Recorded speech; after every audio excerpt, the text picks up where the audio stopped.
অন্ধকার ঘরের এক কোণে চুলগুলো এলোমেলো করে মাথা নিচু অবস্থায় বসে আছে কায়নাত।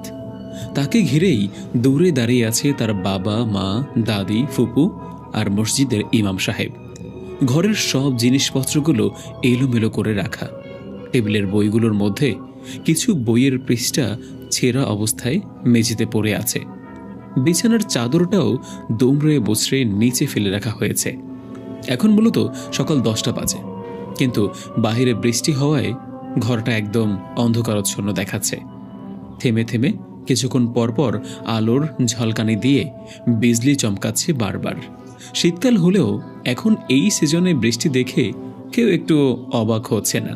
আসলে সেদিকে কারো কোনো ভ্রুক্ষেপে নেই, কারণ তাদের আদরের একমাত্র মেয়ে আজ একটু অন্যরকম আচরণ করছে সেই সকাল থেকেই। কেন, কি কারণে, কেউ কিছুই বলতে পারছে না।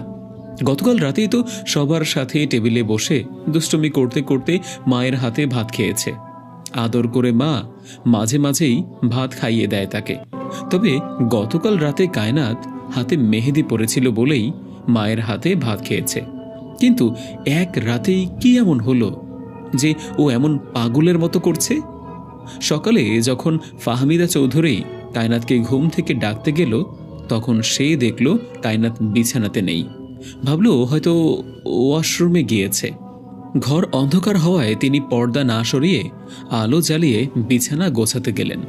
তিনি যেই না আলো জ্বালালেন, আর তখনই দেখতে পেলেন টেবিলের এক পাশে কায়নাত মাথা নিচু করে বসে আছে। তারপর তিনি কাছে যেতেই দেখতে পেলেন কায়নাত কোথা থেকে যেন একটা নোংরা রক্তাক্ত গরুর মাথা সেটা চিবিয়ে চিবিয়ে খাচ্ছে। এটা দেখেই ফাহমিদা চৌধুরী দূরে সরে চিৎকার দিল, তৌসিফের বাবা! এটা বলে ডাকতে শুরু করলো। এইদিকে সবাই ফাহমিদা চৌধুরীর চিৎকার শুনে দৌড়ে এলো আর দেখে যে কায়নাতের পুরো মুখ রক্তাক্ত, আর সমস্ত ঘরেই একটা বাজে ইঁদুর পচা গন্ধ। দাদি তো গন্ধে প্রায় বমি করে দেয়। এদিকে দাদা তারপর বলল, আল্লাহ, সর্বনাশ! আমার নাতনির উপরে তো মনে হয় খাটাস জিনের নজর পড়েছে। কিভাবে এমন হলো? জলদি মসজিদের হুজুরকে ডেকে আনো, খারাপ কিছু ঘটার আগেই, জলদি করো। এ অবস্থায় আশরাফ চৌধুরী কায়নাতের বাবা কিছুই বুঝে উঠতে পারছিলেন না। প্রথমে তো কেউই নিজের চোখে বিশ্বাস করতে পারছিল না, এটা কিভাবে সম্ভব? একটা মানুষ এইরকম কিভাবে করে? সুস্থ সবল শুধু শুধু কেন মেয়েটা এরকম আচরণ করবে? কায়নাতের বাবা নিজের জায়গাতেই বেশ কিছুক্ষণ স্থির হয়ে দাঁড়িয়ে দেখছিলেন এগুলো। আসলে তিনি ঠিক মিলাতে পারছিলেন না। মনে যেন হচ্ছিল কায়নাতের চেহারার অন্য কেউ হয়তো এই অদ্ভুত কর্মকাণ্ডগুলো ঘটাচ্ছে। এইদিকে দাদির ডাকে আশরাফ সাহেব যেন সংজ্ঞা ফিরে পেল। কিরে, দাঁড়িয়ে দাঁড়িয়ে কি দেখছিস? হ্যাঁ, হুজুরকে ডেকে নিয়ে আয়। দেখছিস না ও কেমন করছে? পিচাস ওর ঘাড়ে ভর করে আছে, যা জলদি ডেকে নিয়ে আয়। এরপর আশরাফ সাহেব মনে করলো এটাই হয়তো ঠিক হবে, কারণ স্বাভাবিক সুস্থ কোনো মানুষের দ্বারা এই ধরনের কাজ একদমই অসম্ভব।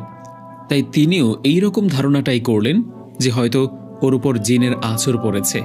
তা না হলে মেয়ের এমনটা তো করার কথা নয়। তিনি তার মায়ের কথা মতো হুজুরকে খবর দিলেন। এদিকে কায়নাতের দাদি বিড়বিড় করেই যাচ্ছে, ওর গায়ে খারাপ বাতাস লেগেছে। হুজুর এসে ঝেড়ে দিলেই হয়তো ঠিক হয়ে যাবে, জলদি হুজুরকে খবর দাও। কায়নাতের সুন্দর মিষ্টি চেহারাটা দেখা যাচ্ছে না, কারণ ও ঘরের আলো জ্বালাতেই দিচ্ছে না। আলো জ্বালিয়ে দিলেই কর্কশ কণ্ঠে চেঁচিয়ে উঠছে। আর এত মানুষের উপস্থিতি কায়নাতের একদম পছন্দ হচ্ছে না। প্রথমে হুজুরকে দেখে তো ও একেবারে ক্ষেপেই গেল। তারপর ওর বাবা বললেন, ইমাম সাহেব, দেখলেন তো মেয়ে আমার কেমন করছে? কি হয়েছে ওর? ও এরকম কেন করছে? গতকাল রাতেও তো ভালো ছিল। ইমাম সাহেব মুখটা একটু গম্ভীর করে বললেন, লক্ষণ ভালো মনে হচ্ছে না। এটা বলেই হুজুর চোখ বন্ধ করে বিড়বিড় করে সূরা তিলাওয়াত করতে লাগলেন। এতেই কায়নাত কেমন যেন ছটফট করতে লাগলো। এমন করছে যেন ওর শরীরে আগুন লাগিয়ে দেওয়া হয়েছে। ও ঝেড়ে ঝেড়ে আগুন নেভানোর চেষ্টা করছে। কায়নাতের লম্বা চুলগুলো সব সামনে এসে রয়েছে। এদিকে ওর মা চিৎকার করে কান্না করছে। ওর কাছে যেতে চাইলে দাদি তার হাতটা শক্ত করে ধরে বলল, বউ, কোথায় যাচ্ছ তুমি? তোমার মেয়ে আর এখন মেয়ে নেই। আস্ত একটা শয়তানের পরিণত হয়েছে। নরপিচাস ওর ঘাড়ে বসে আছে। ওর কাছে গেলেই তোমার গলা টিপে ধরবে। ওরে জিনে ধরেছে, জিনে। তাই যদি চাও মেয়ে ভালোই ভালোই ফিরে আসুক, তো মেয়ের কাছে যেও না, আর কান্না থামাও। এভাবে কাঁদলে তোমার মেয়েরই ক্ষতি হবে, আর সঙ্গে তোমারও। এখন থামো, মুখ বন্ধ করে পিছনে গিয়ে দাঁড়িয়ে থাকো। গ্রামে এইরকম কত দেখলাম। দেখবা হুজুর দোয়া দরুদ পরে ফু দিলেই ভালো হয়ে যাবে ইনশাআল্লাহ। আমি কত করে বলি মেয়েকে এত আল্লাহ দিও না। কে শোনে কার কথা? এখন বোঝো ঠেলা। ও যখন তখন লম্বা চুলগুলো খুলে ছাদে দাঁড়ায়। কত করে বললাম চুল খুলে বাইরে যাস না, ভালো হবে না। তখন আমাকে নিয়ে হাসাহাসি করত।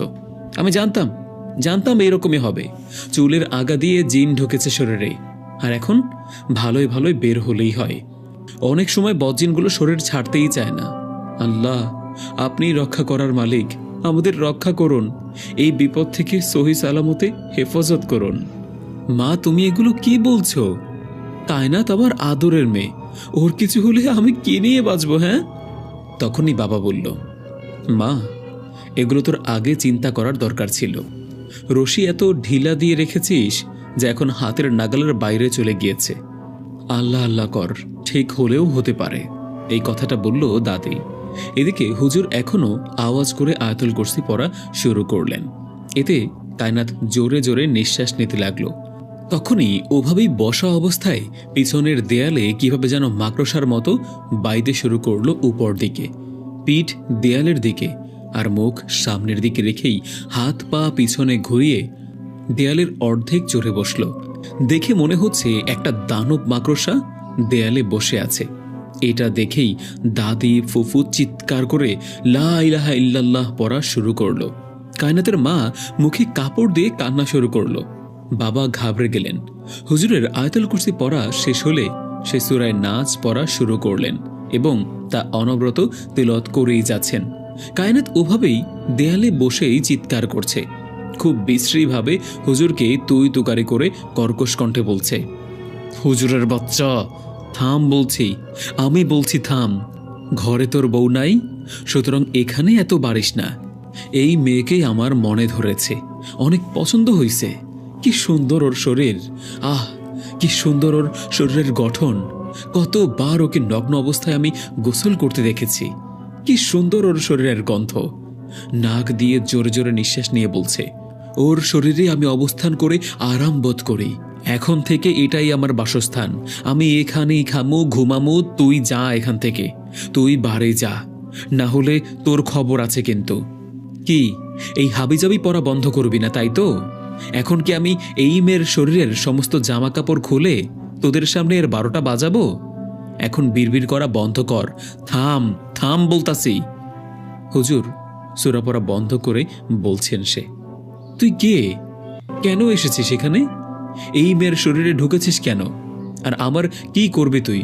হ্যাঁ, তোকে একবার হাতে পাই, তারপর দেখ বোতলে ভরে তোকে এমন শিক্ষা দেব যে জীবনে আর কারো ওপর ভর করতে পারবি না। কায়নাত মাথা ঝুলিয়ে ঝুলিয়ে হলুদ নোংরা দাঁত বের করে বলতে লাগলো বিশ্রীভাবে হেসে, তুই দেখবি, দাঁড়া, তোকে আমি দেখাবো। এটা বলে কায়নাত তার জামার উপরের অংশটা খানিকটা টেনে ছিঁড়ে ফেলল। এতে ওর শরীরের উপরের অংশ কিছুটা দেখা যাচ্ছে। এতে বাবা আর হুজুর সঙ্গে সঙ্গে মাথা নিচু করে ফেললেন। তারপর কায়নাত তার দুহাত দিয়ে মুখের উপর পড়ে থাকা চুলগুলো সরিয়ে দাঁত বের করে রেখেছে। এত সুন্দর একটা মেয়ের এরূপ জঘন্য চেহারা দেখে যে কেউ আশ্চর্য হবে। পিছন থেকে বাবা হুজুরকে বলছে, হুজুর আপনি কি করছেন? হ্যাঁ, আমি এখানে আমার মেয়ের যেন কিছু না হয় সেই জন্য আপনাকে ডেকে এনেছি, আর আপনি কিনা ওর সাথে তর্কে জড়িয়ে পড়েছেন। দেখতেই তো পারছেন আমার বাচ্চা মেয়েটার কি অবস্থা করেছে। এই শয়তানকে আমার মেয়ের কাছ থেকে বিদায় করুন। আমার অনেক ভয় হচ্ছে, শয়তানটা না আমার মেয়েকেই আবার মেরে ফেলে। হুজুর ইশারা করে বাবাকে বলল, আচ্ছা। তারপর আবার সূরা পড়া শুরু করলেন। আর ওইদিকে কায়নাত কানে হাত দিয়ে জোরে জোরে চিৎকার করা শুরু করলো। কি ভয়ঙ্কর সেই আওয়াজ! দাদি ফুফু একজন আরেকজনকে শক্ত করে ধরে রেখেছে। দেয়াল থেকে কায়নাত লাফ দিয়ে নিচে পড়ে দাঁড়িয়ে গেল। তারপর নিজের হাত নিজেই কামড়ে ধরল। মুহূর্তেই হাত থেকে রক্ত বের হওয়া শুরু করেছে। হুজুর তার জুব্বার পকেট থেকে একটা বোতল বের করলেন। তারপর সেই বোতল খুলে হাতে কিছুটা পানি ঢেলে দোয়া পরে কায়নাতের গায়ে ছিটিয়ে দিল। এতে কায়নাত সাথে সাথেই ফ্লোরে পড়ে গেল। মনে হচ্ছে অজ্ঞান হয়ে পড়ে গিয়েছে। ওর মা দৌড়ে ধরতে আসছিল, কিন্তু দাদি তাকে আবারও বাধা দিয়ে বলল, করো কি বৌমা, ওকে ধরলেই ও তোমার ঘাড় মটকে দিবে। আগে হুজুর দেখে শিওর হোক ও কি এখনো জিন মুক্ত নাকি না, তা না হলে পরে তোমাকে নিয়েই আবার আমাদের দৌড়দৌড়ি করতে হবে। কোথায় আসলাম সিলেট ঘুরবো বলে, আর এখন জিন ভূতের ভয় বাসায় টেকা যাচ্ছে না। আল্লাহ গো, আপনি সহায় হন। মা তোমরা একটু থামবে? দেখতেই তো পারছো মেয়েটার কি অবস্থা, এর মধ্যে তোমরা ঝগড়া শুরু করে দিলে। বাবা কথাটি বলল। সবাই চুপ হয়ে গেল। হুজুর বললেন, ওনাকে মেঝে থেকে তুলে বিছানায় শুইয়ে দিন। এখন ওনার শরীর অনেক দুর্বল, জ্ঞান ফিরলে কিছু খেতে দিবেন, আর ওনার চুলটা তেল দিয়ে ভালোভাবে বেঁধে দিবেন। আমি তেল পরও দিয়ে যাব। ওনাকে কোনো রকম প্রশ্ন করবেন না, হ্যাঁ, কোনো রকম বিরক্তও করবেন না, কোনো জায়গায় একাও যেতে দিবেন না। সব সময় সঙ্গে কেউ না কেউ থাকবেন অবশ্যই। কোনো রকম সমস্যা হলে আমি আগামীকাল আবার আসবো ইনশাআল্লাহ। ওনার দিকে খেয়াল রাখবেন। আর হ্যাঁ, ভালো কথা, আমি পানি পরাও দিয়ে যাব। এটা কিন্তু সব সময় ওনার কাছাকাছি রাখবেন। 3 বেলা খাওয়াবেন। আর যদি পাগলামি করে তাহলে 3 কুল পরে ওনার শরীরে পানির ছিটা দিয়ে আমাকে খবর দিবেন। আমি তাহলে এখন আসি, হ্যাঁ, পরে আবার আসবো ইনশাআল্লাহ। কিন্তু হুজুর, আমার মেয়ের কি হয়েছে? ও তো অনেক লক্ষ্মী একটা মেয়ে, তাহলে ওর সাথে কেন এমনটা হলো? আমি কিছুতেই এগুলো মানতে পারছি না। বাবা বলল কথাগুলো। বলছি, চলুন এই ঘর থেকে বের হয়ে আলোচনা করছি আমরা। তারপর হুজুর আর বাবা কায়নাতের ঘর থেকে বের হয়ে ড্রয়িং রুমে বসল। তারপর হুজুর বাবাকে তেল আর পানি পরা দিলেন। এই তেলটা দিয়ে ওনার চুলটা বেঁধে দিয়েন, ভুল হয় না যেন। তখনই বাবা বলল, কিন্তু হুজুর, আমার একটা প্রশ্ন, আর সেটা হচ্ছে জিন। এই জিন আমার মেয়েকে পেল কি করে? মানে কিভাবে ওর উপর ভর করলো? আমার মাথায় কিছুই ঢুকছে না। দয়া করে চিন্তিত হবেন না, দেখতেই তো পেলেন আমাকেও হুমকি দিয়েছে, আমার স্ত্রীকে নাকি সে দেখে নেবে। জি, বুঝতে পেরেছি, আমার সহজ সরল মেয়েটা। এটা বলেই বাবার চোখ টলটল করছে। মেয়েটা না জেনে না বুঝে কি করেছে আল্লাহই ভালো জানেন। আর ওরাও হয়তো খেপেছে। হ্যাঁ, দেখুন, মানুষ যেমন আল্লাহর সৃষ্টি, জিনও তেমন আল্লাহর সৃষ্টি। শুধু শুধু ওদের ভয় পাবেন না, একমাত্র আল্লাহকে ভয় পাবেন। ইতিহাসে আছে, প্রথমে জিন মানুষকে দেখলে ভয়ে পালাতো, কিন্তু যখন থেকে ওরা অনুধাবন করলো যে মানুষ ওদের ভয় পায়, তখন থেকেই ওরা মানুষকে পেয়ে বসল। মানুষের উপর ওদের আধিপত্য অর্জন করার জন্য ভয় দেখাতে লাগলো। আপনি একদম ঘাবড়াবেন না। আল্লাহ যেমন বিপদ দেন, তেমনি সমাধানও দেন। মাঝরাতে আমাদের মসজিদে অনেক ভালো জিনেরা নামাজ পড়তে আসে। আমরা কখনোই তাদের ইবাদত বন্দেগীতে বাধা দেই না, তারাও আমাদের বিরক্ত করে না। তবে আজ রাতে আমি তাদের সাথে কথা বলার চেষ্টা করব। তারা হয়তো কিছু জানতে পারে, কিছু সহযোগিতা করতেও পারে।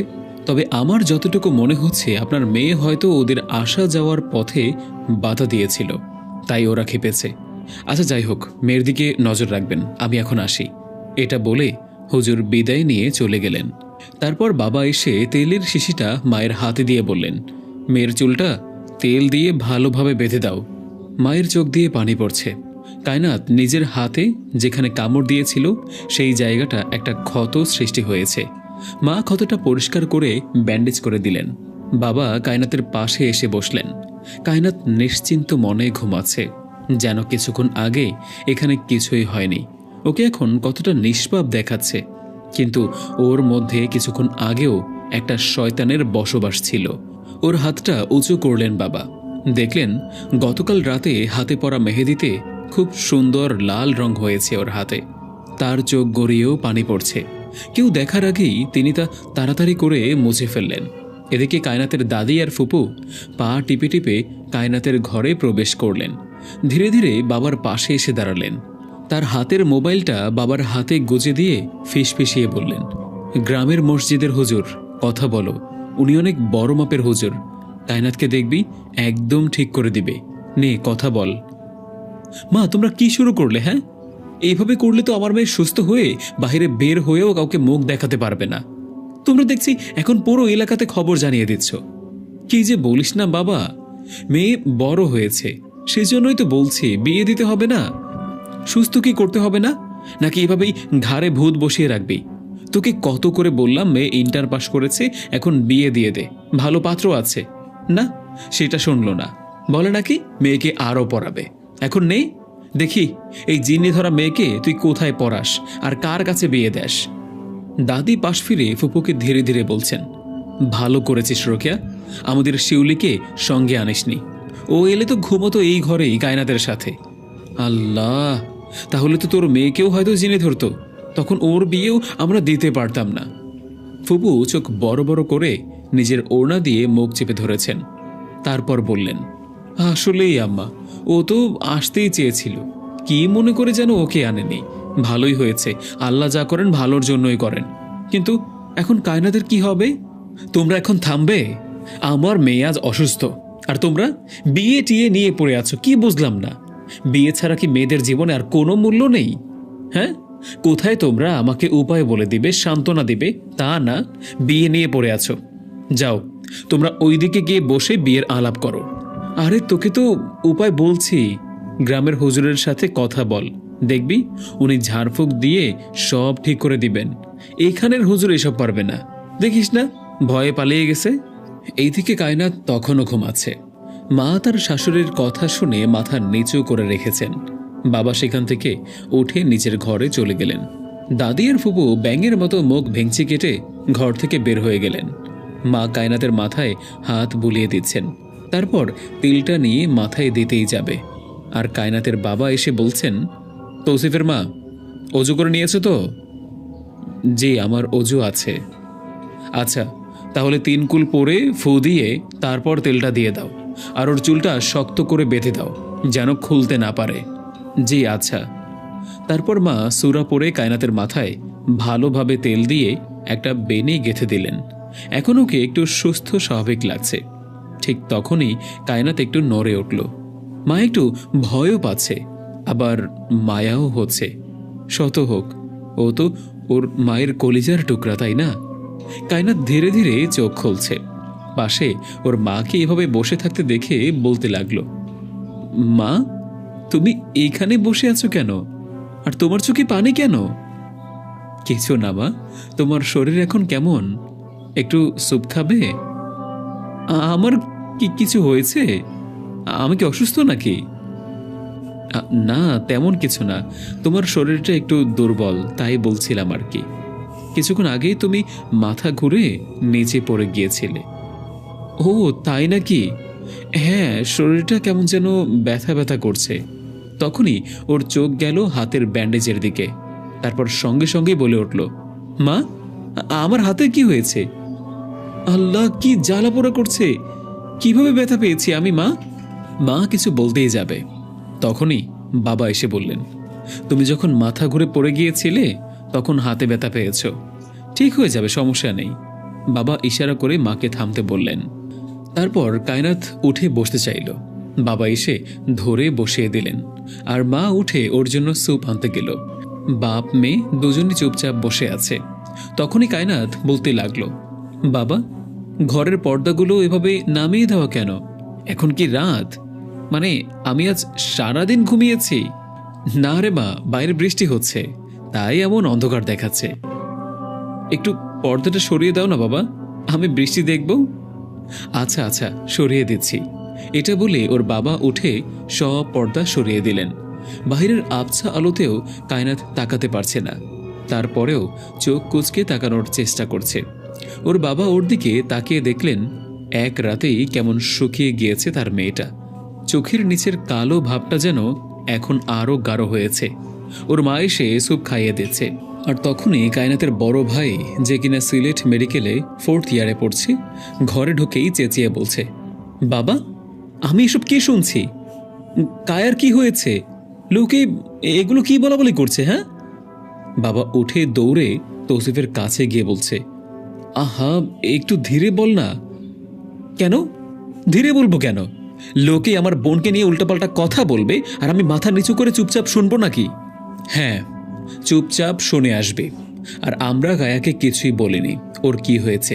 এখন তোর জন্য ওকে আবার সব ভেঙে বিশ্লেষণ করে বলতে হবে। এতক্ষণ এত মিথ্যা বলে ওকে বুঝিয়েছি, এখন আবার ওকে কতগুলো মিথ্যা বলতে হবে।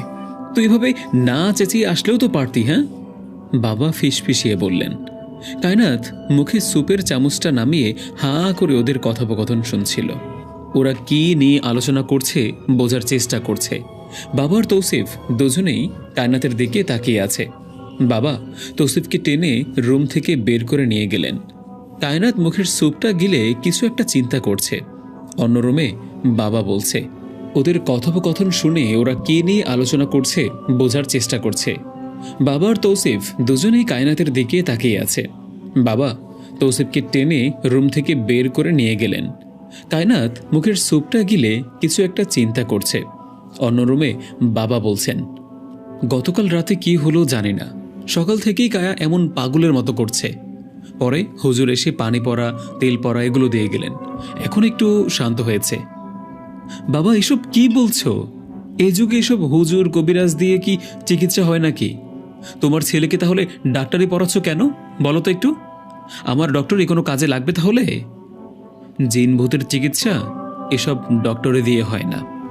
শোনো তৌসিফ, জিন ভূতের চিকিৎসা এসব ডাক্তারে দিয়ে হবে না, হুজুরের ঝাড়ফুঁক দিয়েই কাজে দেবে। শোনো বাবা, ওকে যে জিনে ধরেছে তোমাকে কে বলল?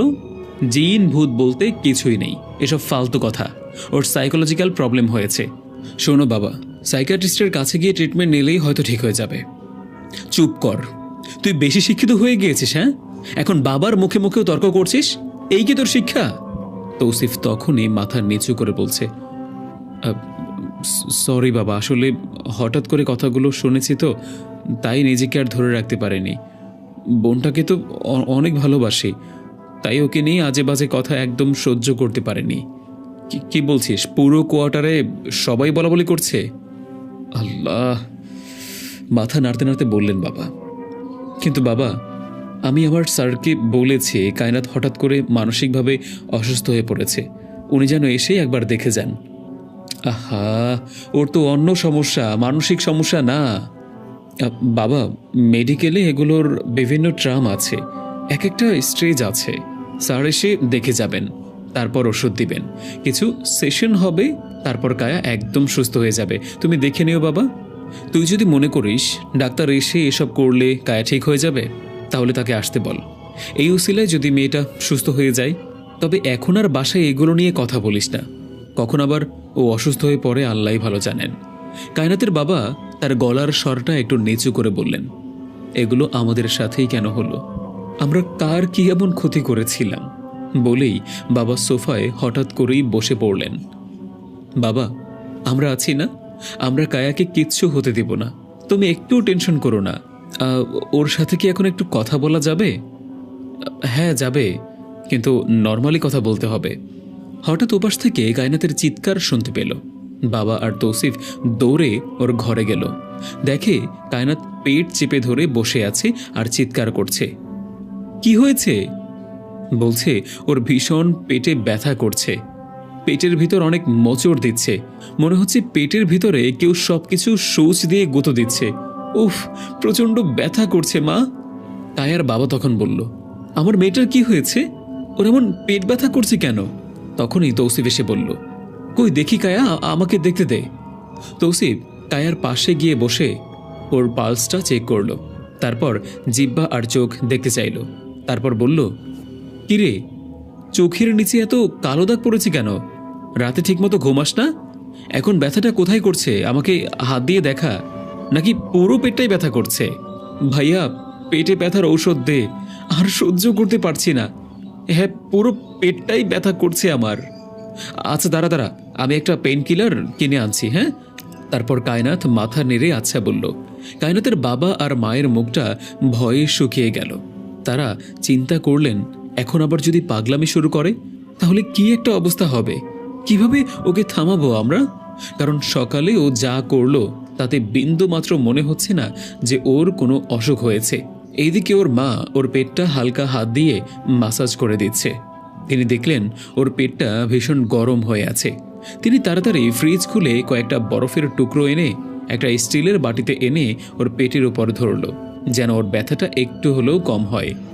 ওদিকে দাদি পেট ভরে খেয়ে বিছানায় টান টান হয়ে শুয়ে ঘুমাচ্ছেন আর নাক ডাকছেন, যার শব্দ কায়নাতের রুম পর্যন্ত আসছে।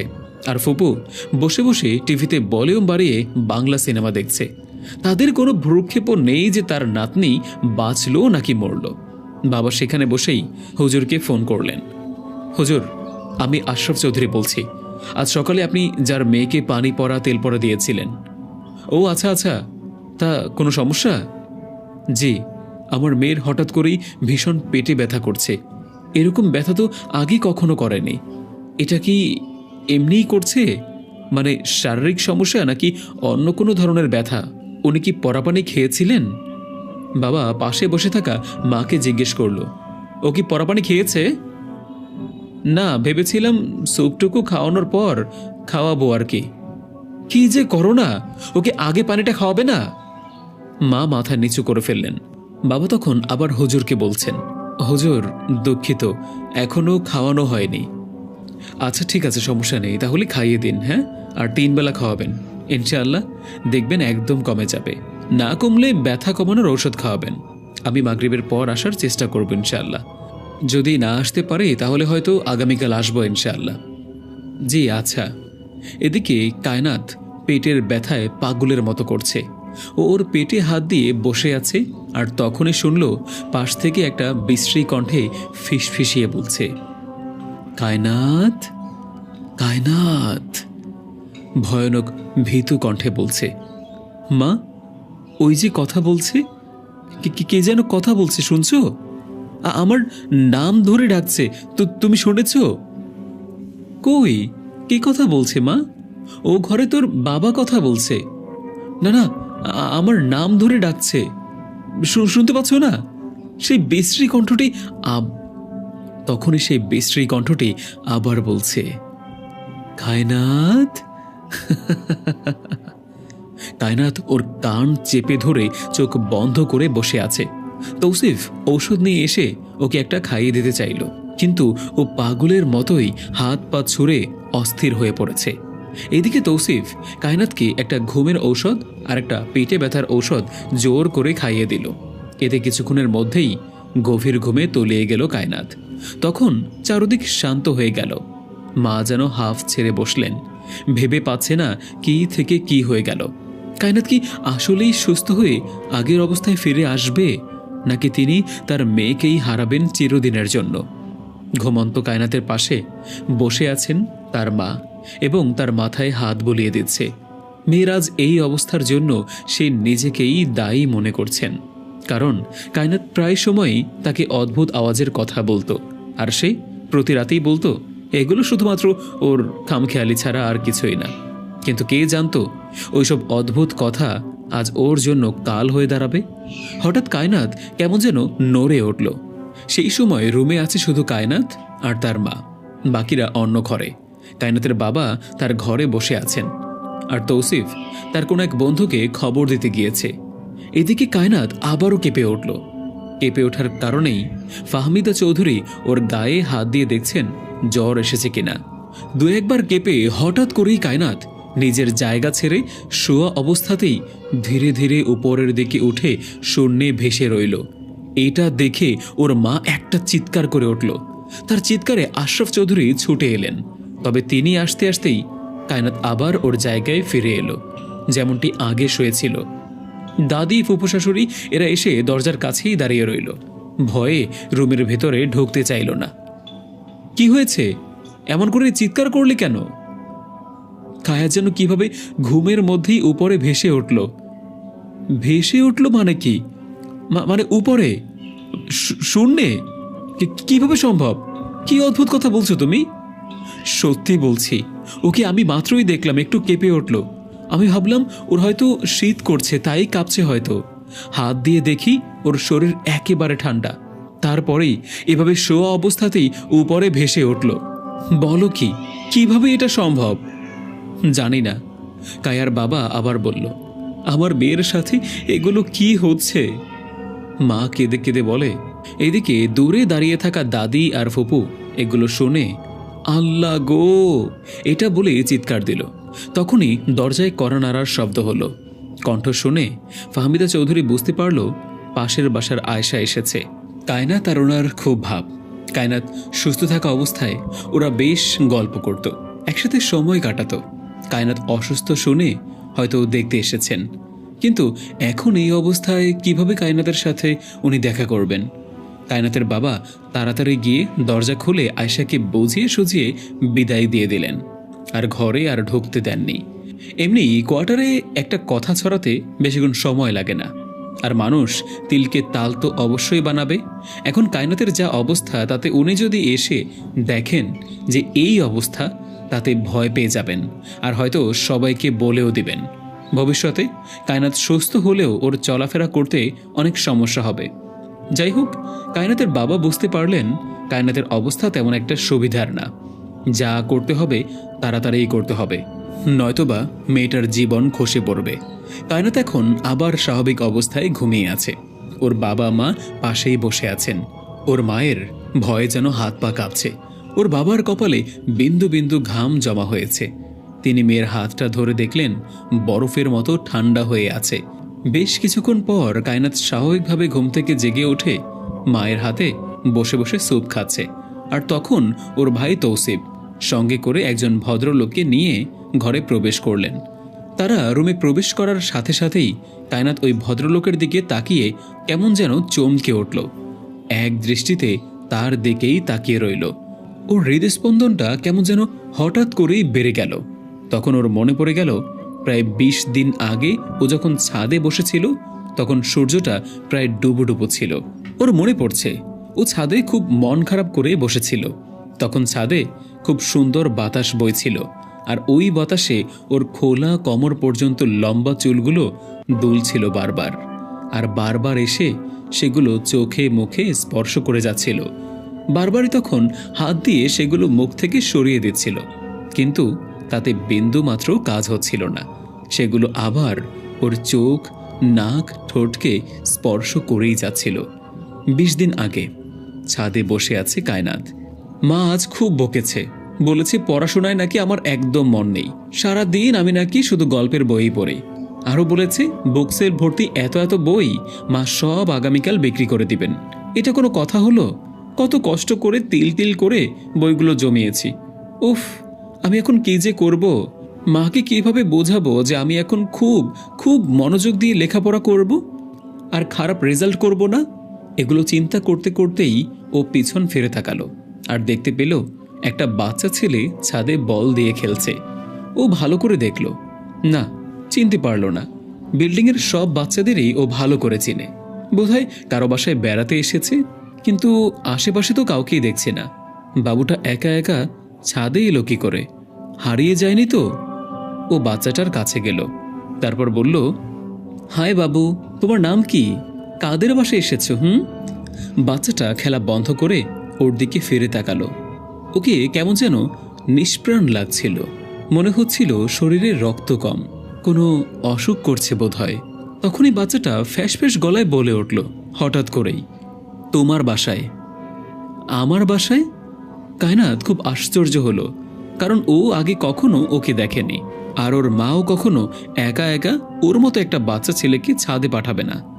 তারপর বলল, ও আচ্ছা, তাহলে চলো তো বাসায় যেয়ে দেখি তো তোমার আব্বু আম্মুকে। আমি তোমাকে ঠিক চিনতে পারছি না, কিন্তু আব্বু তোমাকে চেনে। বাচ্চাটি বলল, তাই নাকি? চকলেট খাবে? বাসায় অনেক আছে, চলো, তোমাকে অনেকগুলো দেব। তাহলে আমাকে ধরো, এই বলে দিল এক দৌড়। বলেই বাচ্চাটি অন্য পাশে দৌড়াতে লাগলো। কায়নাতও পিছন পিছন দৌড় দিল, এবং খুব অবাক হলো যখন বাচ্চাটা দৌড়ে ছাদের দেয়াল ভেদ করে অদৃশ্য হয়ে গেল।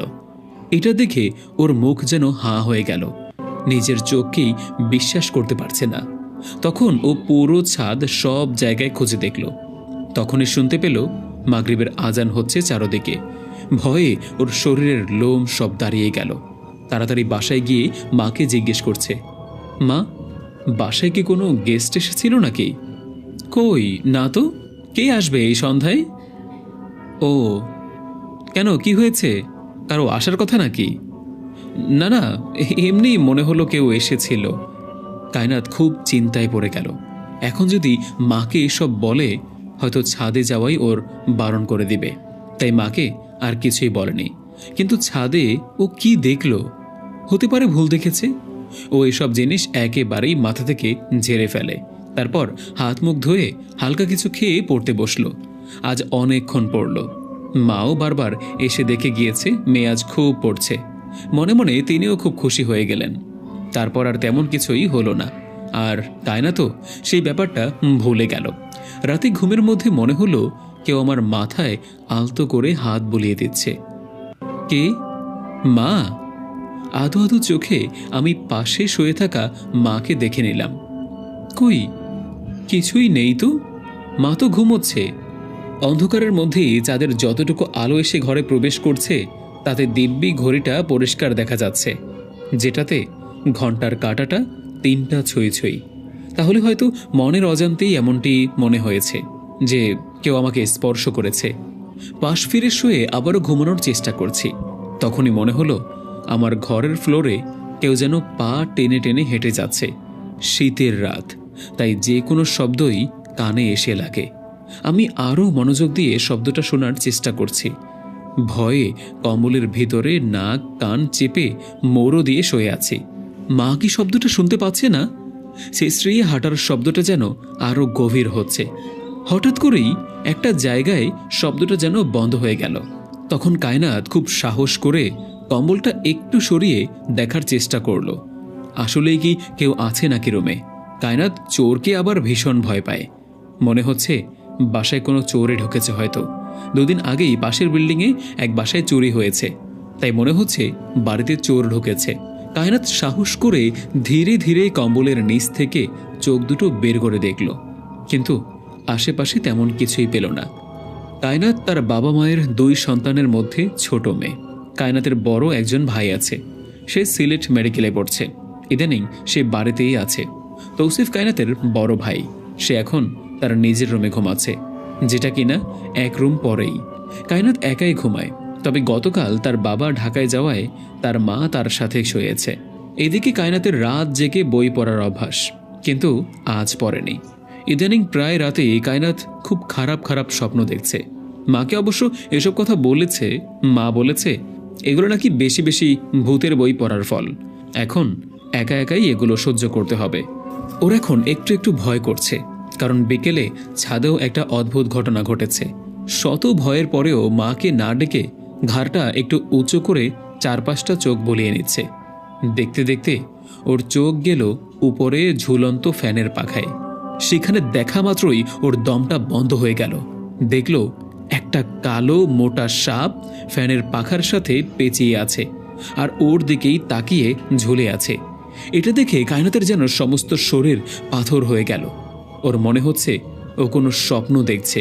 সাপটা ওর দিকে ফনা তুলে ছোবল দিতে আসতেই মা বলে চিৎকার দিয়ে অজ্ঞান হয়ে গেল। পরদিন সকালে একটু দেরি করেই ঘুম ভাঙল। তাকিয়ে দেখতে পেলাম মা ডাইনিংয়ে হাঁটাচলা করছে। বউ আসছে, তাকে মা কাজ শিখিয়ে দিচ্ছে। ধীরে ধীরে উঠে বসলাম। শরীরটা কেমন দুর্বল লাগছে। চোখে হাত বোলাতে বোলাতেই মনে পড়ে গেল গতকাল রাতের ঘটনার কথা। তাড়াতাড়ি ফ্যানের দিকে তাকিয়ে দেখলাম সাপটা কি এখনো আছে কিনা। না, কিছুই নেই। তবে এক লাফে বিছানা থেকে নেমে দৌড়ে গিয়ে ডাইনিংয়ে মায়ের কাছে চলে গেলাম। কি ব্যাপার, রাতে কি হয়েছিল? অমন চিৎকার করলি কেন? হ্যাঁ মা, তুমি দেখোনি রুমে ফ্যানের সাথে বিশাল একটা সাপ ছিল? সাপ? কি বলছিস? না, কই দেখিনি তো। আর এখানে সাপ আসবে কোথা থেকে? রাতে কি স্বপ্ন দেখেছিস?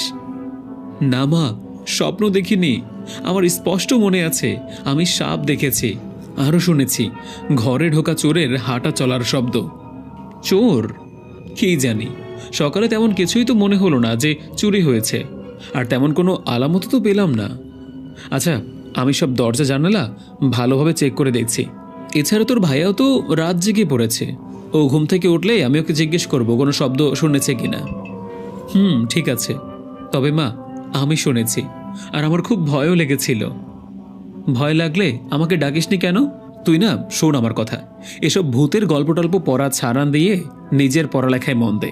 এইসব ভূতের গল্প পড়ে পড়েই না তোর মাথাটা নষ্ট হয়েছে। আজে বাজে জিনিস পড়া বাদ দে, দেখবি এসব ভয়টয় সব চলে যাবে।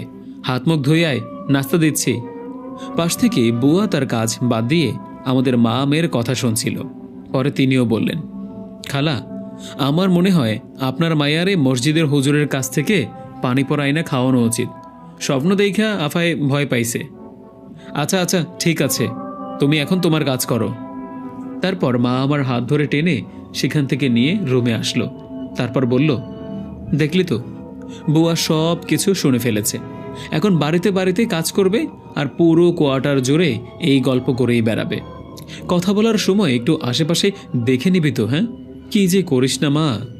এখন বিকেলে নিচে হাঁটতে গেলেও সব ভাবিরা কত প্রশ্ন করা শুরু করে দিবে। তোর এই জিনিসগুলোই না আমার খুব বিরক্ত করা লাগে। যা, এখন মুখ ধুয়ে নাস্তা খেয়ে আমাকে উদ্ধার কর। মায়ের কথাগুলো শুনে খুব কষ্ট লাগলো। মা সবসময় আমাকে শুধু বকাঝকাই করে, একটুও ভালোবাসে না। সব ভালোবাসা তার ডাক্তার ছেলের জন্য। এক গাদা বকা খেয়ে পেট ভরে মাথা নিচু করে চলে গেলাম ওয়াশরুমে।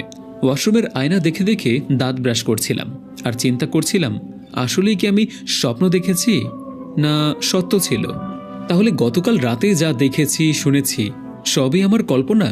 কিন্তু ফ্যানের সাথে যে বিশাল সাপটা ঝুলেছিল সেটাও কল্পনা ছিল। মুখে ব্রাশটা পরেই ওয়াশরুম থেকে ওকে দিয়ে রুমের ফ্যানটার দিকে তাকিয়ে আছি। আর তখনই খট করে একটা শব্দ হয়ে ফ্যানটা চালু হয়ে গেল। একটু হকচকিয়ে উঠলাম। আমার বুকটা ধরফর করে উঠল। দেখি বুয়া ম্যাডাম তার 32 দাঁত বের করে মেঝে মুছতে এসেছে। তারপর বলল, ছোট আফা, কি ভয় পাইছেন? আমি আপনাকেও জরি না বুয়া। দাঁত কেলিয়ে কেলিয়ে একটা বিরাট হাসি দিয়ে বলল উনি। তার কথায় আমি একটু বিব্রত বোধ করে বললাম, শব্দ শুনলাম, তাই দেখতে এলাম রুমে কে ঢুকেছে। ও, আমি ভাবলাম আপনি ভূতের ভয় পাইছেন। তার কথাটা শুনে আর অপেক্ষা করিনি, সোজা আবার ওয়াশরুমে চলে গেলাম। তারপর ওয়াশরুমের দরজা ভেতর থেকে আটকে দিয়ে তাকে মনে মনে কতগুলো বকাঝকা করলাম। আসলে এগুলো একটু বেশিই কথা বলে। কথা কি এই মহিলার, আমি নাকি ভূতের ভয় পেয়েছি? ফালতু একটা মহিলা। কথাবার্তা শুনে মনেই হয় না এই মহিলা সিলেটি। আমরাও অবশ্য সিলেটি নই, বাবার ট্রান্সফার সিলেটে হওয়ার কারণে আমরাও এখানে এসেছি। তখন আমার বয়স ছিল মাত্র 6 আর এখন 19, অর্থাৎ 13 বছর হলো আমরা এখানে অবস্থান করছি। বাবাও অবশ্য বলেছিল আমাদের ঢাকায় থাকতে, কিন্তু মা একদমই রাজি হননি। মা চায়নি যে বাবা সিলেটে থেকে একা একা কষ্ট করুক। এখানে আমরা একটা সরকারি কোয়ার্টারে থাকি। আমাদের বিল্ডিংটা 4 তলা, আমরা থাকি 3 তলায়। বাবা কাজের সুবাদে মাঝে মাঝে সিলেটের বাহিরে যান, ভাইয়া হোস্টেলে থাকে। কিন্তু বাবা যখন সিলেটের বাহিরে যায় তখন ভাইয়া বাসায় এসে থাকে। বাসায় একা একা থাকার কারণে বেশিরভাগ সময়ই আমি বই পড়ে কাটাই। এছাড়া বিকেলে একটু বান্ধবীদের সাথে নিচে হাঁটাহাঁটি করি, একটু আড্ডাবাজি করি, তবে তা কখনো কখনো। এছাড়া ছাদে যাওয়া আমি খুব বেশি পছন্দ করতাম। মাঝে মাঝে আমি ঘন্টার পর ঘন্টা ছাদে গল্পের বই পড়েই সময় কাটাই। তখন মায়ের বকাও কিন্তু শুনি সেই লেভেলের। আর যখন পড়ার মতো কোনো বই থাকে না, তখন আর কি করার, টিভিই থাকে আমার শেষ ভরসা। আজ সারাদিন করার মতো তেমন কোনো কাজ ছিল না বললেই চলে। নাস্তা সেরে শুয়ে শুয়ে একটা বই পড়লাম। শেষ হলো আসরের আজানের পর। এর মাঝে মা কয়েকবার এসে পিঠে 2-4টি চাপড় কেটে গেল, কিন্তু আমার কোনো খবরই নেই।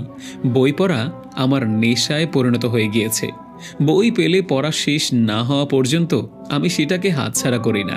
খুব মজা করে আজ বইটা পড়েছি। পড়া শেষে বইটা টেবিলের উপরে রেখে বিছানা ছেড়ে উঠে ডাইনিংয়ে গেলাম। দেখি পুরো বাসা ফাঁকা, মা নেই, ভাইয়াও নেই। আমি যেহেতু গোসল করিনি, ভাবলাম গোসলটা সেরে আসি। তারপর গোসল সেরেই ভেজা চুলগুলো নিয়ে আমি সোজা ড্রয়িং রুমে চলে গেলাম। ড্রয়িং রুমে সোফায় শুয়ে শুয়ে টিভি দেখছি। বেশ কিছুক্ষণ পর টিভি দেখতে দেখতে হঠাৎ মনে হলো রান্নাঘরে কেউ যেন হাঁড়ি পাতিল নড়াচড়া করছে। আমি একটু ঘাড় ঘুরিয়ে রান্নাঘরের দিকে তাকালাম। শব্দটা এখনো হচ্ছে, বোধহয় মা এসেছে। তাই তো উঠে মাকে বলতে গেলাম কিছু বানিয়ে দিতে, খুব ক্ষুধা পেয়েছে। কিন্তু গিয়ে দেখি কেউই নেই। তাহলে শব্দটা হলো কোথা থেকে? বাহিরে তাকিয়ে দেখি দিনের আলো এখনো আছে। হয়তো অন্য কোনো বাড়িতে শব্দ হয়েছে। তাই নিজের মনের ভুল ভেবে আবারও আমি টিভি দেখায় মনোনিবেশ করলাম। টিভিতে খুব সুন্দর একটা প্রোগ্রাম হচ্ছে, তাই তো শুয়ে শুয়ে পা দুলিয়ে খুব মজা করে প্রোগ্রামটা উপভোগ করছিলাম। আর তখনই মনে হলো আমার কানে একটা গরম বাতাস এসে বাড়ি খেল। তখন আমি চুপচাপ করেই শুয়ে রইলাম, নড়াচড়া করার বিন্দু মাত্র সাহস পাচ্ছি না। গরম বাতাসটা আবার কানে এসে বাড়ি খেল, তবে এবার সেই বাতাসের সাথে এও বলল, কায়নাত। এটা শুনে আমার শরীর যেন বরফের মতো ঠান্ডা হয়ে গেল। আমি 7-5 না ভেবে এক লাফ দিয়ে উঠে দৌড়ে বাসার গেট খুলে সিঁড়ি বেয়ে নিচে নেমে এলাম। একতলায় নেমে এসে খুব হাঁপাচ্ছি, ভয়ে আমার অন্তরাত্মা কেঁপে উঠল। এগুলো কি হচ্ছে আমার সাথে? আমি কি দিন দিন অসুস্থ হয়ে যাচ্ছি, নাকি সত্যিই ভূত জাতীয় কিছু ছিল ওখানে? কি ভয়ঙ্কর সেই কণ্ঠ! ভয়ে আমার শরীরের সবগুলো লোম দাঁড়া হয়ে গেল। মাকে যদি এইসব বলি তাহলে মা আমাকে ভীষণ বকা দেবে। না, মাকে এসব কথা বলবো না। আশেপাশে তাকিয়ে মাকে খুঁজছি। প্রায় সন্ধ্যা হয়ে আসছে, আমার চুলগুলো বাতাসে উঠছে। তখনই একটা মিষ্টি সুগন্ধযুক্ত বাতাস নাকে লাগলো, যেন মনে হচ্ছে চেনা পরিচিত কোনো মিষ্টি ফুলের সুবাস। মনোমুগ্ধকর সেই গন্ধে আমার প্রাণটা ভরে গেল, শরীর মন সব জুড়িয়ে গেল। চোখ বন্ধ করে তা মন ভরে উপভোগ করছিলাম। আর তখনই পাশ থেকে কেউ একজন কাশি দিয়ে বলছে, এই যে মিস, ঘুমিয়ে পড়লেন নাকি? আমি চমকে তাকিয়ে দেখি সুন্দর সুঠামদেহী একজন সুদর্শন পুরুষ আমার সামনেই দাঁড়িয়ে আছে। মিষ্টি সুগন্ধটা বোধহয় তার শরীর থেকেই আসছিল। আমি একটু বিরক্ত বোধ নিয়ে বললাম, ঘুমিয়ে যায়নি, তবে একটু চোখ বন্ধ করে দাঁড়িয়েছিলাম আর কি। জি, বুঝতে পেরেছি, বাট ওটাকেই ঘুম বলে। তা এখানে কেন মিস? কথাটা শুনি মেজাজটা বিগড়ে গেল। দেখতে কি সুন্দর, অথচ কথাবার্তা কিরকম জঘন্য। তারপর আমি বললাম, আচ্ছা এখানে ঘুমাবো কেন? আমার কি বাসা বাড়ি নাই নাকি যে ঘুমের জন্য এভাবে রাস্তায় আমাকে দাঁড়িয়ে দাঁড়িয়ে ঘুমাতে হবে? আর আপনাকে কি আমার বলতে হবে আমি এখানে কেন? বড়ই অদ্ভুত মানুষ তো আপনি। যদি ঘুমানোর জায়গায় থাকে তাহলে এভাবে রাস্তা আটকে ঘুমাচ্ছেন কেন আপনি? কি বাসা থেকে বের করে দিয়েছে নাকি? মিস ঘুমপড়ি? কি এত বড় কথা? আমাকে বাসা থেকে বের করে দিয়েছে? আপনার এত সাহস! আর আমাকে কি নামে ডাকলেন? ঘুমপড়ি? আপনার এত সাহস? হ্যাঁ? তিনি খিলখিল করে হেসে উঠল, যেন মুখ থেকে মুক্ত ঝরছে। অদ্ভুত সুন্দর তার সেই হাসি। আমি হাঁ করে তাকিয়ে রইলাম। তারপর তিনি বললেন, আচ্ছা আচ্ছা ঠিক আছে, সাহস না হয় আর দেখালাম না, তবে আপনি একটু সরে দাঁড়ান, আমি ভেতরে যাব। না, একদমই সরব না। দেখি আপনি কিভাবে ভেতরে যান। আপনি আমাকে অনেক আজে বাজে কথা বলেছেন, এর শোধ আমি নেবই নেব। শুনুন, আপনি যত যাই করুন না কেন, আমি কিন্তু উপরে যেতে পারবো ঠিকই, তবে পরে কিন্তু আপনি কান্না করতে পারবেন না। শুনুন, আমি ওই রকম মেয়ে না যে কথায় কথায় কান্না করে। আপনি আমাকে বারবারই অপমান করেছেন, এরপর আর একটা বাজে কথা বলবেন তো আমি কিন্তু আর সহ্য করব না। কেন, মারামারি করবেন বুঝি? ওটা করে কিন্তু লাভ নেই, আমার সাথে আপনি মারামারিতে পারবেন না। কি অবস্থা, বলা নেই কওয়া নেই, এভাবে একটা অপরিচিত মেয়ের সাথে আপনি ঝগড়া করেই যাচ্ছেন। আপনার খারাপ লাগছে না? অবশ্যই না, ঝগড়া করাটা আপনি প্রথমে শুরু করেছেন, আমি নই। আর জায়গা ছেড়ে দিলে আমিও চলে যেতে পারি, আর ঝগড়াটাও আগে বাড়ে না। ইটস সো সিম্পল, তাই না? একটা উপদেশ দেই আপনাকে, এভাবে আমার সাথে ঝগড়া করবেন না। যদিও মেয়েরা আমার সাথে একবার কথা বললেই প্রেমে পড়ে যায়। তার কথাটা আমার খুব গায়ে লাগলো। উনি দেখতে সুন্দর আর আমি দেখতে পচা, তাই তো আর চোখে তার দিকে তাকিয়ে দেখি আসলেই তো প্রেমে পড়ার মতো একটা চেহারা, কিন্তু ব্যবহার জঘন্য। ঝগড়াটে একটা পাজি ছেলে, ব্যবহার জানে না। ওকে বুঝতেই দেওয়া যাবে না যে আমি ওকে দেখে বিমোহিত। মনে মনে বললাম কথাগুলো, তারপর বললাম, ইস, যেই না চেহারা, নাম রাখছে আবার পেয়ারা। আমার বই গেছে আপনার মতো একটা ঝগড়াটা ছেলের প্রেমে পড়ার। দুনিয়া থেকে ছেলে মানুষের কমতি আছে যে আপনার প্রেমে পড়ব? আমাকে বারবার এভাবে অপমান করছেন, এর শোধ আমি নেবই নেব, মাইন্ড ইট। তখনই পেছন থেকে বাবা এসে বলছে, কিরে কায়া, তুই এখানে একা একা দাঁড়িয়ে কি করছিস? হ্যাঁ, কার সাথে কথা বলছিস? কায়নাত তার পাশে তাকিয়ে দেখে আসলেই তো, লোকটি কোথাও উধাও হয়ে গেল। এই মাত্রই তো এখানে ছিল, হাওয়ায় মিলিয়ে গেল নাকি? খুব অদ্ভুত ব্যাপার তো। হয়তো বাবাকে দেখে ভয়ে কেটে পড়েছে। না বাবা, আসলে মার জন্য অপেক্ষা করছিলাম, বাসায় একা একা ভালো লাগছিল না। তোর মা কি হাঁটতে গিয়েছে? আচ্ছা, ওপরে চল। তারপর বাসায় পৌঁছে বাবা সব ঘরের আলো জ্বালিয়ে দিল। আমি ধীরে ধীরে রান্নাঘরে চলে গেলাম, কিন্তু খুব ভয় হচ্ছিল। চারদিকে চোখ বুলিয়ে সব দেখে নিলাম, না, সব ঠিক আছে। বাবাকে কি বলবো একটু আগে এখানে কেউ আমার নাম ধরে ডেকেছে?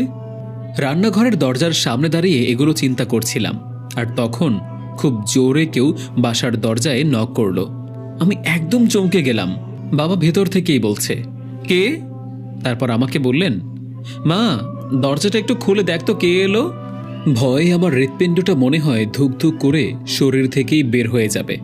হাত পা কাঁপছে, তাও বাবাকে এতটুকু বুঝতে দেইনি যে ভয় পাচ্ছি। দরজা খুলেই দেখি মা আর পাশের বাসার আয়েশা ভাবির ছেলে সায়ান এসেছে। ও আচ্ছা, এর মাঝে কিন্তু আমি ভুলেই গিয়েছিলাম সেই ভদ্রলোকের কথা, যার সাথে কিছুক্ষণ আগে আমি তুমুল ঝগড়া করেছি।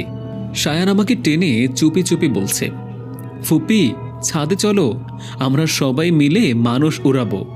হ্যাঁ, মানুষ? হ্যাঁ, ওই যে পিছনে আগুন লাগিয়ে আকাশে উড়িয়ে দেয় সেটা। ওর কথাগুলো শুনে আমি শব্দ করে হেসে দিলাম। হাসতে হাসতে মনে হয় আমার পেট ফেটে যাবে। মাও হেসে দিল। সায়ান 4 বছরের একটা ছোট্ট ছেলে।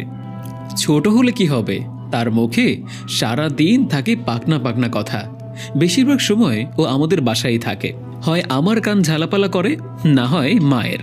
আমি ওকে বললাম, এখন যেতে পারবো না, বাবা বকা দিবে। না, তোমাকে ছাড়া আমি যাবই না, আম্মু আছে আর সবাই আছে, অনেক মজা করব, চলো না প্লিজ। ওরে পুচকু, তোমার নানা বকা দিবে। আমি ফুপি ডাকলেও বাবাকে নানা আর মাকে সে আপু বলে ডাকে। কেন জানি না, যখন থেকে ও কথা শিখেছে আমাদেরও এভাবেই ডাকে। পাশ থেকে মা বলছে, তোর বাবা এসেছে, আগামীকাল না আসার কথা। বাবা এসেছে, বোধহয় হাত মুখ ধুচ্ছে। আর মা, সায়ান বলছে ছাদে যেতে, আমি কি যাব? তোর বাবা না এসেছে, এখন ছাদে যেতে চাইলেই বকা দিবে। তারপর মা সায়ানকে বলল, সায়ান সোনা, তোমার ফুপির অনেক পড়া আছে, আর তোমার নানাও এখন বাসায়। এখন ছাদে গেলে তোমার ফুপিকে বকা দিবে, বুঝতে পেরেছ? তুমি একাই যাও, ঠিক আছে? ফুপি অন্যদিন যাবে। না, আমি ফুপিকে ছাড়া যাব না বলে গাল ফুলিয়ে সোফায় গিয়ে বসে পড়ল। পিছন থেকে বলল, কিরে, এখানে এত হট্টগোল কিসের? হাত মুখ মুছতে মুছতে বাবা এসে বসলেন সোফায়। ওরে বাবা, এ তো দেখছি আমাদের সায়ান বুড়োটা। কিরে বুড়ো, কি হয়েছে? ফুপি আর আমি ছাদে গিয়ে মানুষ উড়াবো, আর আপু দেয় না, বলে বকা দিবে নাকি তুমি। মানুষ? বাবা, ফানুস ফানুস, সায়ান ফানুসকেই মানুষ বলছে। ও আচ্ছা আচ্ছা, তা এই অবস্থা। কিন্তু বাবু, এখন রাত হয়ে গিয়েছে, অন্ধকারে কিভাবে উড়াবে? আগামীকাল সকাল উড়াবে, ঠিক আছে? ওইটা রাতেই ওড়ায়, পিছনে আগুন লাগিয়ে, নানা কিচ্ছু জানে না বলেই হেসে দিল সায়ান। ও হ্যাঁ, তাই তো, আমিও কি বোঝাচ্ছি ওকে। কিন্তু ফুপি এখন যেতে পারবে না, ফুপির অনেক পড়া আছে। না, আমি যাব না, ফুপিকে নিয়েই যাব, ওখানে সবাই আছে, চলো না ফুপি, অনেক মজা হবে। বাবা একদম নরম মানুষ, সহজে রাগ হয় না, তবে একবার রেগে গেলেই বিপদ। আমরা কখনো বাবার মুখের উপরে কোনো কথার উত্তর দেই না। তাই তো আমি আর মা চুপ করে দাঁড়িয়ে রইলাম। তারপর বাবা বলল, এখন এই সন্ধ্যার সময়টা খুব খারাপ একটা সময়। এই সময় মেয়েরা, ছোট বাচ্চারা বাইরে গেলে তাদের অনেক ক্ষতি হয়, তাই তুমিও বাসায় চলে যাও, নতবা তোমারও ক্ষতি হবে। কথার পেছনেই মা বাবাকে বলল, তোমাকে 1 কাপ চা করে দিব? হ্যাঁ দাও, নামাজটা পড়ে নেই, তারপর খাবো। তাহলে আমি কি বলছিলাম সায়ান? না না, আম্মু আছে, আরো অনেক মানুষ আছে, কিচ্ছু হবে না, তুমি দেখে নিও। বাবা আর সায়ান কথা বলছিল, আর আমি সেখান থেকে আমার রুমে চলে এলাম। মাও রান্নাঘরে চলে গেল। আমি শিওর ছিলাম বাবা কখনোই আমাকে যেতে দিতে রাজি হবেন না, কিন্তু এখনকার বাচ্চারা বড্ড জেদি টাইপের, তাদের বোঝানো খুব কষ্টসাধ্য ব্যাপার। তারা যেটা বলে সেটাই তাদের চাই। তাই তো এই পুচকুও বাবাকে কিভাবে যেন রাজি করিয়ে ফেললো। আমি আর মা দৌড়ে দাঁড়িয়ে পুরোই বোকা হয়ে গেলাম। তারপর এই পুচকু আমার কাছে এসে বলল, চলো ফুপ্পি, আমরা এখন ছাদে মানুষ উড়াবো, চলো চলো। কায়া, তাড়াতাড়ি চলে আসবে কিন্তু, ঠিক আছে? জি আচ্ছা বাবা। তারপর বাবা নামাজে গিয়ে দাঁড়ালো, ওদিকে মাও চা বানাচ্ছেন। আমি শায়ানকে বললাম, চলো চলো দেখি তোমার মানুষ উড়ানো। ছাদে গিয়ে দেখি, এ কি অবাক কাণ্ড! এখানে দেখি পুরো বিল্ডিংয়ের মানুষ জড়ো হয়ে আছে। আমার সমবয়সী ছোটবেলার খেলার বান্ধবীরাও এসেছে। আর সবচেয়ে সুন্দর কথা হচ্ছে, আকাশটা তখন কেমন নীলাভ বেগুনি রঙের রূপ ধারণ করেছে। আকাশে ছোট ছোট অনেকগুলো বাদুর বা চামচিকা যাকে বলে আর কি, সেগুলো এলোমেলোভাবে উড়ে বেড়াচ্ছে। হঠাৎ হঠাৎ মাথার উপর দিয়ে দৌড়ে যাচ্ছে। তখনই খেয়াল করলাম ছাদের এক কর্নারে কেউ একজন উল্টো ঘুরে দাঁড়িয়ে আছে। মাথার চুলগুলো বাতাসে এলোমেলোভাবে দোল খাচ্ছে। দূর থেকে দেখতে বেশ ভালোই লাগছে। নওরিন, আমার একমাত্র ক্লোজ বান্ধবী, সেও আমার সাথে দাঁড়িয়ে ছেলেটিকে দেখছে। তারপর বলল, ছেলেটি কে? সেই কখন থেকেই তার চেহারাটা দেখার চেষ্টা করছি, কিন্তু উল্টো দিকেই ঘুরে দাঁড়িয়ে আছে। নওরিন বলল কথাটি। তারপর আমি বললাম, চল চুপি চুপি হাঁটতে হাঁটতে গিয়ে দেখে আসি। আরে কি বলছিস? দেখছিস না আয়েশা ভাবি আছে, আরো কত কে, সবাই কি বলবে বলতো? আরে ধুর, কিচ্ছু হবে না, কেউ খেয়ালই করবে না, চল চল। তারপর হাঁটতে হাঁটতে আমরা দুজন তার থেকে কিছুটা দূরে দাঁড়িয়ে একজন আরেকজনের সাথে কানাকানি করছিলাম। আর তখনই তিনি পাশ ফিরে আমাদের দিকে তাকালেন, আর আমরা দুজনেই হাঁ করে তার দিকে তাকিয়ে রইলাম। তাকে দেখে আমি একটু চমকেই গেলাম। আরে এ তো দেখি সেই ঝগড়াটে পাজি ছেলেটা। ওমা, একেবারে ছাদে এসে উঠেছে, কত সাহস! নওরিন তাকে দেখে খুব আশ্চর্য হয়েছে, বলল, ওয়াও, কি হ্যান্ডসাম একটা ছেলে, দেখতেও বেশ সুন্দর। আমি জীবনেও এত হ্যান্ডসাম ছেলে দেখিনি, জানিস? হ্যান্ডসাম না ছাই, আস্ত একটা ঝগড়াটে ছেলে। ওমা, তুই ওনাকে চিনিস নাকি? না। তাহলে কিভাবে বুঝলি যে উনি ঝগড়াটে? আমি জানি, এখন তুইও তর্ক করিস না, ঠিক আছে?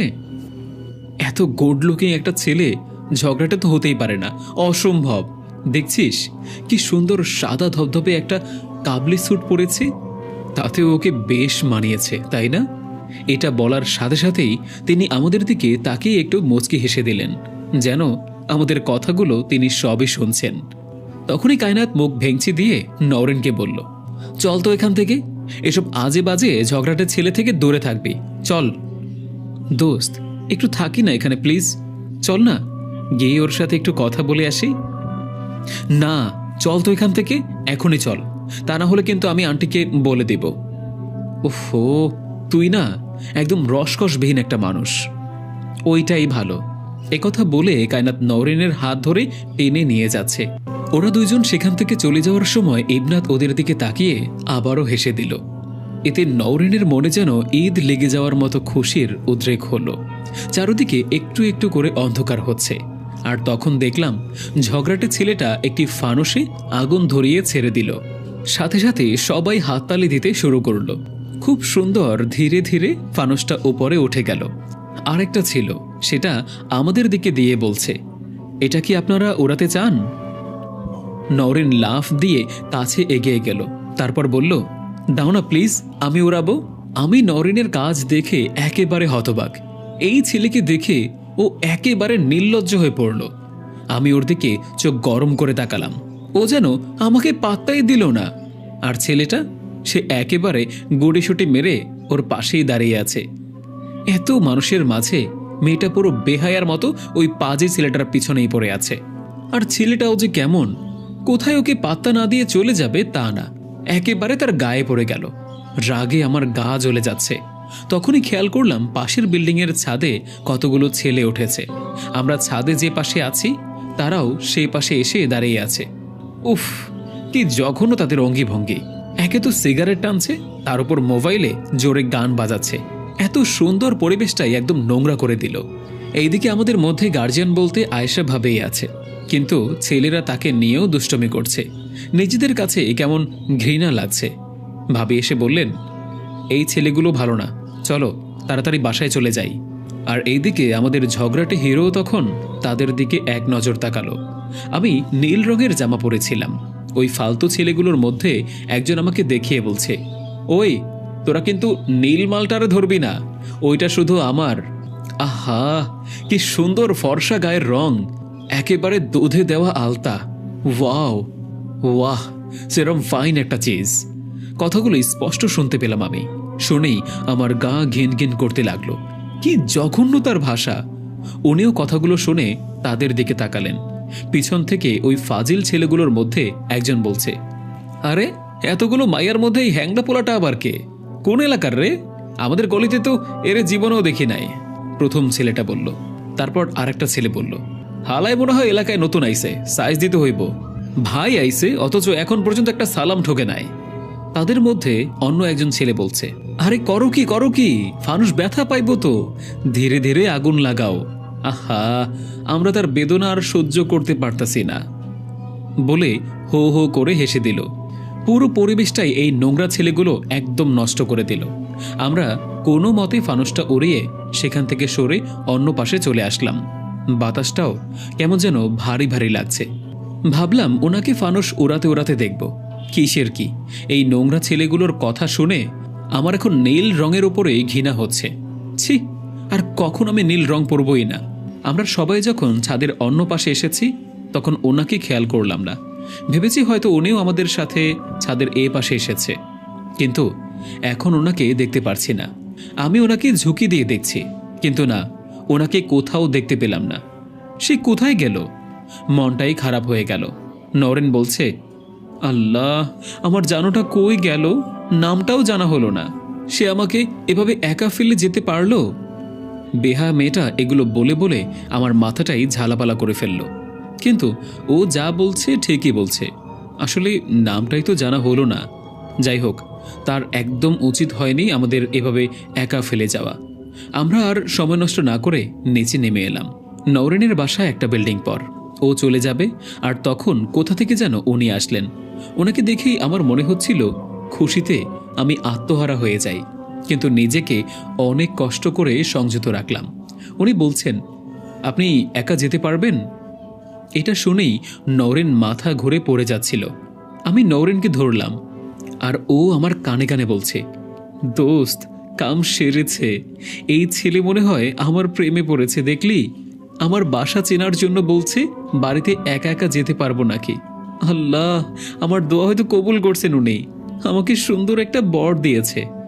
আমি ওকে ফিসফিস করে বলছি, তুই আল্লাহর কাছে খালি বরই চাইতিস, আর কিছু না? না রে দোস্ত, খালি দুরূদ শরীফ পড়ে পড়ে বলতাম আমি দেখতে কালো, তাই আল্লাহ যেন আমাকে একটা সুন্দর ধলা বর দেয়। দিয়ে দিল। কি যে ভালো লাগছে তোকে বলে বোঝাতে পারবো না। এই জন্যই বলি, তুই খালি পরীক্ষায় ফেল করিস কেন? তার রহস্য হলো এই, আল্লাহর কাছে শুধু বরই প্রার্থনা করিস, আর পড়াশোনা গোল্লায় যাক, তাই না? হ্যাঁ রে দোস্ত, জামাই ছাড়া আর কিছু আছে নাকি দুনিয়ায় বলতো? উনি দাঁড়িয়ে দাঁড়িয়ে মুখে হাত দিয়ে বসকি মুসকি হাসছেন। ছেলেটাও একটা বেয়াদব, কিভাবে যেন সব কথা শুনে ফেলে। আমি নওরেনকে ধাক্কা দিয়ে সরিয়ে দিলাম, কারণ ওর কথা শুনে আমার মেজাজটাই খারাপ হয়ে যাচ্ছে। এরকম ছ্যাঁচড়ার মতো কেউ করে? তার উপর নওরেন আবার বলল, না না, কি বলছেন? আমি একা একজন অসহায় নারী, কিভাবে একা একা রাতে বাড়ি ফিরবো?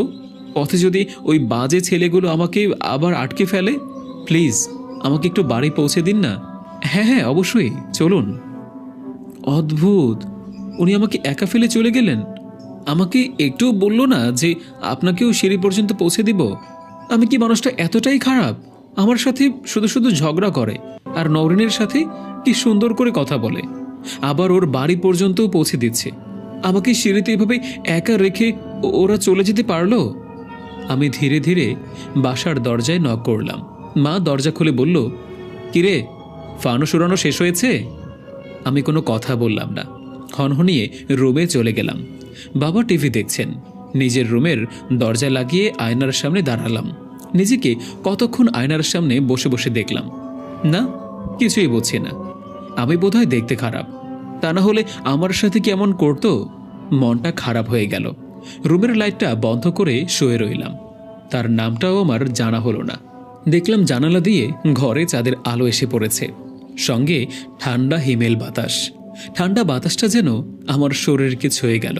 এখন একটু একটু শীত পড়তেও শুরু হয়েছে। তাই তো ভাবলাম হয়তো আমার শীত করছে। রুমটা হঠাৎ করেই কেমন বরফ ঠান্ডায় পরিণত হচ্ছে। আমি উঠে জানালার ছিটকানি লাগাতেই যাব, আর তখন আমার নাকে আবারও সেই মনোমুগ্ধকর সুন্দর গন্ধটা এসে লাগলো। এমন একটা মন মাতানো গন্ধ, যেই সুগন্ধে আমি একেবারে পাগল হয়ে যাই। তাই তো জানালার পর্দা ধরে আশেপাশে তাকিয়ে দেখলাম সে আছে কিনা, কারণ এই গন্ধটা তার শরীরের গন্ধ। আশেপাশে চোখ বুলিয়ে নিলাম, না, তাকে দেখার অযথা বিফল চেষ্টা চালাচ্ছি। কতক্ষণ খোঁজাখুঁজি করে না পেয়ে নিরাশ হয়ে জানালা আটকে দিলাম। কখন যে রাত 11টা বেজে গেল বলতেই পারবো না। মা রাতের খাবারের জন্য ডাক দিল আমাকে, কিন্তু আমার একদম খিদে নেই। তাও টেবিলে গিয়ে বসলাম। বাবা খেয়ে হয়তো শুয়ে পড়েছে। মা বলল, কিরে, কিছু কি হয়েছে তোর? সেই কখন থেকে দেখছি কেমন মনমরা হয়ে বসে আছিস। ছাদে তোকে কেউ কিছু বলেছে? না মা, কিছু হয়নি, এমনিই ভালো লাগছে না, মাথাটা খুব ধরেছে। মাকে কিভাবে বলবো? ওই লোকটা আমার মন ভেঙে টুকরো টুকরো করে নরেনকে নিয়ে চলে গিয়েছে। মাথা তো ব্যথা করবেই। যেভাবে হুমড়ি খেয়ে গল্পের বই পড়িস, সেভাবে যদি পড়ার বই পড়তিস তাহলে অনেক ভালো রেজাল্ট করতি। মা, আমি বুঝি পড়াশোনা করি না? না, সারাদিন দেখি হাতের মধ্যে গল্পের বই, ক্লাসের বই। তুই কোন সময় পড়িস বলতো আমাকে? কিছু না বলেই খাবার থেকে উঠে যাচ্ছিলাম আমি, আর মা বলল, কিরে, উঠে যাচ্ছিস, ভাত খাবি না? না মা, খিদে নেই বলেই রুমে চলে আসলাম। আমার কি হলো জানি না, কিছুই ভালো লাগছে না। এত কিছুর মধ্যে ভুলেই গেলাম যে গতকাল রাতে আমি এই রুমেই একটা বড় সাপ দেখেছিলাম, আর বিকেলে অদৃশ্য কেউ আমার নাম ধরে ডেকেছিল। কিন্তু ওনাকে দেখে আমি এগুলো সব ভুলে গেলাম। কি মোহ আছে তার মধ্যে আমি জানি না। সব কিছু এক নিমেষেই অন্যরকম লাগছে। ঘটে যাওয়া সব ঘটনা চিন্তা করছিলাম, কিন্তু কোনো কিছুই মেলাতে পারছিলাম না। একটু ভয়ও করছে। বারবার শুধু ফ্যানটা দেখছিলাম। আজ মা আর আমার সাথে ঘুমোয়নি। আমি একাই শুয়েছি, আর শুয়ে শুয়ে আল্লাহ আল্লাহ করছি। ভয়ে চোখ বন্ধ করে রেখেছি। চোখ বন্ধ করতেই তার চেহারাটা একদম চোখের সামনে ভেসে উঠল। কি মায়াবী তার চেহারা, কি মায়াবী তার চাহনি। মনের অজান্তেই ঠোঁটের কোণে হাসি ফুটে উঠল। আবুল তাবুল চিন্তা করতে করতেই কখন যেন ঘুমিয়ে পড়েছি জানি না। আমি ঘুমের মধ্যেই টের পেলাম সেই ভীভৎস কণ্ঠটি আমার নাম ধরে ডাকল, কায়নাত বলে। চোখের রাজ্যের ঘুম থাকার কারণে চোখ মেলতে পারছিলাম না, তবে আমি দিব্যি শুনতে পারলাম সেই ভয়ঙ্কর কণ্ঠটি। আবারও সেই পা টেনে টেনে হাঁটার শব্দ। শব্দটা যেন আমার পুরো রুমে বিচরণ করছে। আমি চোখ মেলার বিফল চেষ্টা করলাম, কিন্তু পারলাম না। মনে হলো চোখ দুটো কেউ আটকে রেখেছে। হাঁটার শব্দটা একসময় আমার বিছানার কাছে এসে থামল।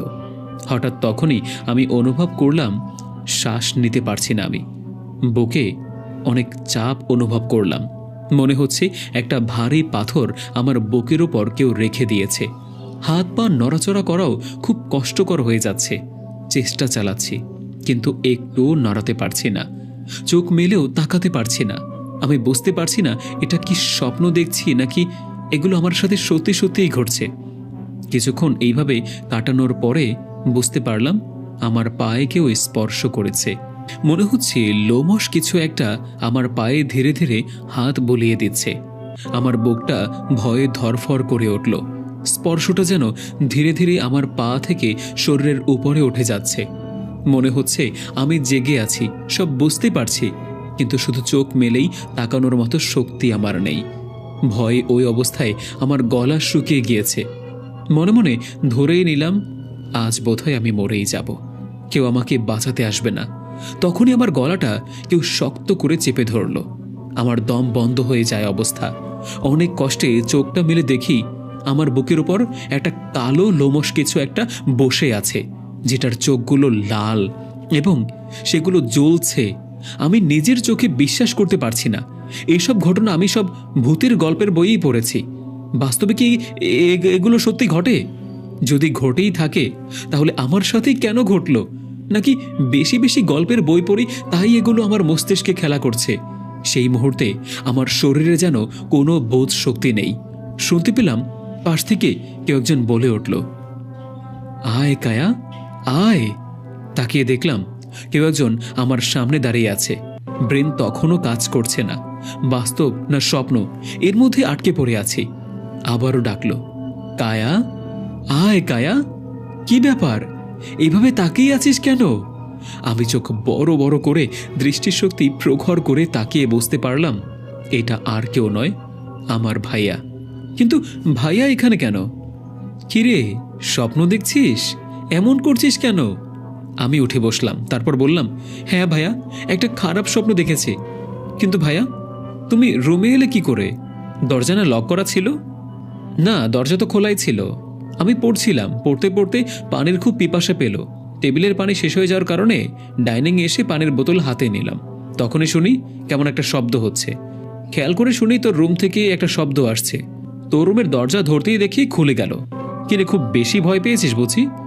আমি কিছুই বললাম না। তুই মুখ দিয়ে খুব অদ্ভুত শব্দ করছিলি। এই ঠান্ডা আবহাওয়ায় দেখি তুই একেবারে ঘেমে গিয়েছিস। তোর কপাল বেয়ে বেয়েও তো ঘাম পড়ছে।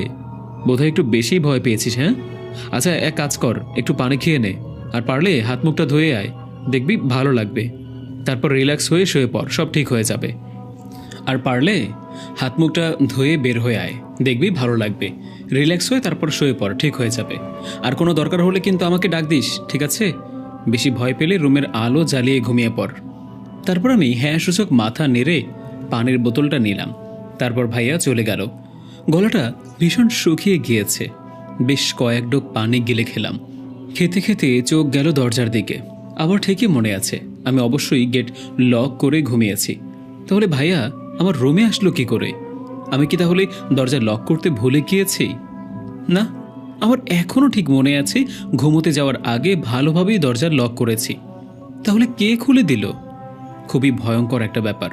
আরও ভয়ঙ্কর ব্যাপার হলো কিছুক্ষণ আগে আমার সাথে এগুলো কি হলো, কেন হলো? আমি কি পাগল হয়ে যাচ্ছি?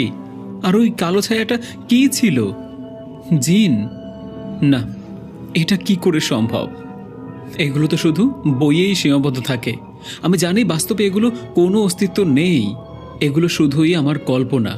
হ্যাঁ, ঠিক তাই। মা ঠিকই বলে, ভূতের বই পড়ে পড়ে আমার মাথাটাই খারাপ হয়ে গিয়েছে। আজ থেকে আর কোনো ভৌতিক গল্প পড়বই না। আর এসব ফালতু ফালতু চিন্তাগুলো মাথায় একেবারে আসবে না আমার, সব ঝেড়ে ফেলবো। কিন্তু তারপরেও কতগুলো প্রশ্ন মাথায় খেলে যাচ্ছে। গতকাল থেকে আমার সাথে যা যা হচ্ছে তা মোটেও স্বাভাবিক কোনো ঘটনা নয়। আমার রুমটাতেও এখন সব সময় কেমন যেন একটা ঘুমট ঘুমট ভাব বিরাজ করে। মনে হচ্ছে হাজারো চোখ অপলক দৃষ্টিতে আমার দিকেই তাকিয়ে থাকে। তারপর বারবার আমার নাম ধরে ডাকা। উফ, আমি সত্যিই পাগল হয়ে যাব। তাই তো দৌড়ে রুমের আলো জ্বেলে দিলাম। এভাবে অন্ধকারে থাকা আমার পক্ষে একদম সম্ভব নয়। আয়নার সামনে এসে দাঁড়াতেই চমকে গেলাম আমি। আমার গলায় কেমন আঙুলের ছাপ পড়েছে, সেগুলো লাল হয়ে আছে। তাহলে সত্যিই কিছু একটা আমার গলা চেপে ধরেছিল।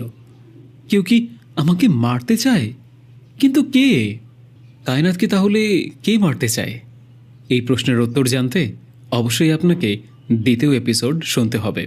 দ্বিতীয় পর্বের জন্য অপেক্ষা করুন, খুব শীঘ্রই আমরা নিয়ে আসতে চলেছি। আর এই গল্পে যদি আমাদের 10,000 লাইক পূরণ না হয় ততক্ষণ পর্যন্ত আমরা গল্পটা আপলোড দেব না।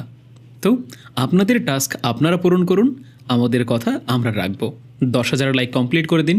যেই দিন 10,000 লাইক কমপ্লিট হয়ে যাবে সেই দিনই দ্বিতীয় পর্বটা আপলোড করে দেব ইনশাআল্লাহ। ধন্যবাদ সবাইকে। দেখা হচ্ছে পরবর্তী কোনো গল্পে। ততক্ষণ পর্যন্ত ভালো থাকুন, সুস্থ থাকুন। আল্লাহ হাফেজ।